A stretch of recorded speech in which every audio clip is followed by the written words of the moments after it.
Are అంటే రాముడు, yes అంటే శివుడు, ఇంకొక ఎస్ అంటే శక్తి. శివశక్తులతో చేరిన రాముడు శివశక్తులతో చేరిన. ఆర్ఎస్ఎస్ అంటే రాముడు శివుడు శక్తి, రామ శివశక్తులతో చేరినటువంటి ఈ సంఘం. దీనికి బలం కావాలా? హనుమంతుడి యొక్క బలం కావాలా? హనుమంతుడి యొక్క ఆయన ఏమనుకున్నాడో భక్తి, ఆయనలో ఉండేటువంటి శక్తి, ఆయనలో ఉన్నటువంటి యుక్తి, దాన్నంతా ఉపయోగించి రాముడి యొక్క సేవ చేశాడు. అటువంటి సేవ మనోభావన ప్రతి వాలంటీర్స్కు రావాలా.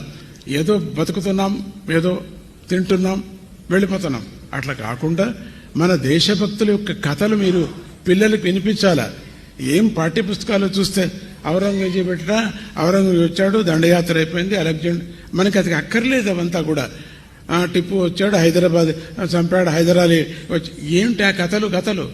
మనకు రాముడు ఎవరు, శివుడు ఎవరు, ఈ ఆలయాలకు సంగతి ఏమిటి, ఎట్లా వచ్చాయి, అశోక చక్రవర్తి ఎవరు, ఇవన్నీ మన పిల్లలు పాఠ్యపుస్తకాల్లో రావాలా.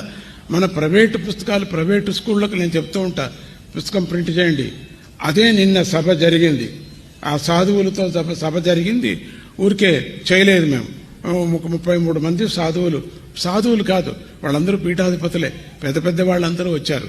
హరిహరపుర కైలాస ఆశ్రమం వాళ్ళు, పుష్పగిరి వాళ్ళు, మరి శ్రీశైలం పీఠాధిపతులు, వీళ్ళందరూ వచ్చారు. అందరికి అదే చెప్పింది, ఒక తాటు మీద మనమంతా నిలుచుకుందాం.